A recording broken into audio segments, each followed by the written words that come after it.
एक समय की बात है। गुजरात के एक छोटे से गांव में एक निर्धन लड़का रहता था। उसके माता पिता नहीं थे। गांव में उसके पास आजीविका का कोई साधन नहीं था, परंतु वह बहुत बुद्धिमान था। अपने पिता से उसने काम की कई बातें सीखी थी। एक दिन उसके दिमाग में एक अद्भुत विचार आया। उसने शहर जाने की ठान ली। शहर जाकर उसने एक सस्ती सी दुकान किराए पर ले ली और दुकान के बाहर एक बोर्ड लगा दिया जिस पर लिखा था, बुद्धि का सौदागर, यहाँ बुद्धि बिकती है। लड़के की दुकान के आसपास फल, सब्जियाँ, कपड़े, जेवर, मेवे और रोज़मर्रा की चीज़ों की कई दुकानें थीं। सारे दुकानदार उस लड़के की खिल्ली उड़ाते। भाई, यह दुकान तो बड़े गजब की है। अब तो अक्ल भी बिकाऊ हो गई है। लड़का उनकी बातों की कोई परवाह नहीं करता था। वह दिन भर आते जाते ग्राहकों को आवाज़ लगाता रहता, आओ आओ, बुद्धि ले जाओ, एकदम खरी, सस्ती और उपयोगी, एक दाम सही दाम, आओ साहब ले जाओ। लेकिन बहुत दिनों तक बुद्धि के सौदागर की दुकान पर कोई भी ग्राहक नहीं आया। एक दिन उसने दुकान बंद करने का निश्चय कर लिया।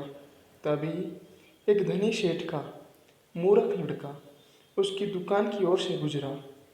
मेरे पिता मुझे हमेशा निर्बुद्धि और मूर्ख कहते रहते हैं, क्यों न थोड़ी बुद्धि खरीद लूं।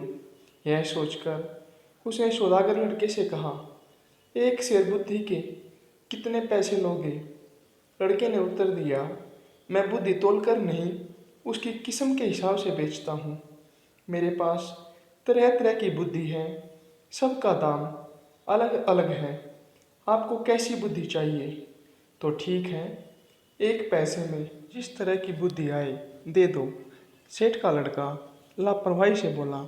सौदागर लड़के ने कागज की एक पर्ची निकाली और सेठ के बेटे को दे दी। उस पर्ची पर लिखा था, जब दो लोग झगड़ रहे हो तो वहाँ खड़े होकर उन्हें देखना बुद्धिमानी नहीं है। सेठ का बेटा खुशी खुशी घर पहुँचा और अपने पिता को कागज की पर्ची देते हुए बोला, देखिए पिताजी, मैं एक पैसे में अक्ल खरीद कर लाया हूँ। सेठ ने पर्ची पढ़ी और तमतमाकर बोले, मूर्ख, एक पैसे में यह क्या लाया है? यह बात तो सभी जानते हैं, तुमने मेरा एक पैसा डुबो दिया। सेठ तुरंत सौदागर की दुकान पर पहुंचा और उस लड़के को बुरा भला कहते हुए बोला, लोगों को ठगते हुए तुम्हें शर्म नहीं आती? मेरा एक पैसा वापस करो। पैसा क्यों वापस करूं? माल दिया है, पैसा लिया है। लड़के ने कहा, ठीक है, यह लो अपना कागज का फटा टुकड़ा जिसे माल कह रहे हो। नहीं चाहिए हमें तुम्हारा माल, यह लो।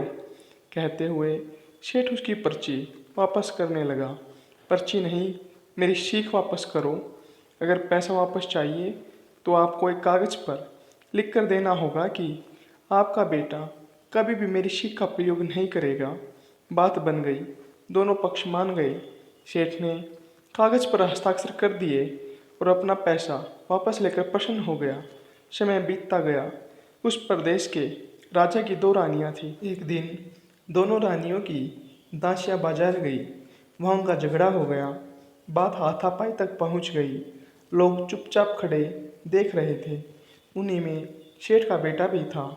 झगड़ा बढ़ता देख सारे लोग एक एक कर वहाँ से चले गए, मगर सेठ का लड़का करारनामे के अनुसार वहाँ से जा नहीं सकता था। वह अकेला ही खड़ा रह गया। बस फिर क्या था, दोनों दासियों ने उसे अपना गवाह बना लिया। झगड़े की बात राजा रानियों तक पहुँची। सेठ और उसका लड़का राज दरबार में लाए गए। दोनों रानियों ने लड़के से कहा कि वह उनके पक्ष में गवाही दे। सेठ और उसके बेटे के तो होश उड़ गई। वे सहायता के लिए बुद्धि के सौदागर के पास पहुँचे। बोले, हमें किसी तरह बचा लीजिए, मैं 500 रुपये लूँगा। लड़के ने कहा, ठीक है, ये लो 500 रुपये। सेठ ने तुरंत 500 रुपये निकाल कर सौदागर को दे दिए। देखो, जब गवाही देने के लिए बुलाया जाए तो पागल की तरह व्यवहार करना। बुद्धि के सौदागर ने उपाय बताया। सेठ के बेटे ने वैसा ही किया। राजा ने उसे पागल समझकर महल से बाहर निकाल दिया। इसी तरह की एक दो घटनाएं और हो गई। बुद्धि के सौदागर की चर्चा राजा के कानों में भी पड़ी। राजा ने उसे बुलवाया और पूछा, सुना है तुम बुद्धि बेचते हो, क्या तुम्हारे पास बेचने के लिए और बुद्धि है? जी हुजूर, आपके काम की तो बहुत है, लेकिन 1 लाख रुपए। सौदागर लड़के ने कुछ हिचकते हुए कहा, तुम्हें 1 लाख रुपए ही दिए जाएंगे, तुम पहले बुद्धि तो दो। राजा बोले। सौदागर ने एक पर्ची राजा को दे दी। राजा ने पर्ची खोलकर पढ़ी। पर्ची पर लिखा था, कुछ भी करने से पहले खूब सोच लेना चाहिए। राजा को यह बात बहुत पसंद आई। उन्होंने अपने तकिए के लिहाफ पर, पर्दों पर, अपने कक्ष की दीवारों पर, अपने बर्तनों पर इस वाक्य को लिखवा दिया, जिससे वह इस बहुमूल्य बात को कभी न भूले और न ही कोई और भूल सके। एक बार राजा बहुत बीमार पड़ गए। राजा के एक मंत्री ने वैद्य के साथ मिलकर षड्यंत्र रचा और उनकी दवा में विष मिलाकर ले आया। राजा ने दवा का प्याला अभी मुंह के पास रखा ही था कि उस पर खुदे शब्दों पर उनकी नज़र पड़ी, कुछ भी करने से पहले खूब सोच लेना चाहिए। राजा ने प्याला नीचे रखा और दवा को देखकर सोच में डूब गए कि यह दवा पीनी चाहिए या नहीं। वैद्य और मंत्री को लगा कि उनका भंडा फूट गया है। वे दोनों डर गए और राजा से क्षमा मांगने लगे। महाराज, हमें क्षमा कर दीजिए, हमसे बहुत बड़ी भूल हो गई।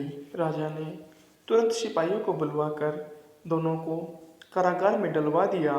बुद्धि के सौदागर को बुलाकर इनाम में खूब सारा धन दिया और उसे अपना मंत्री बना लिया।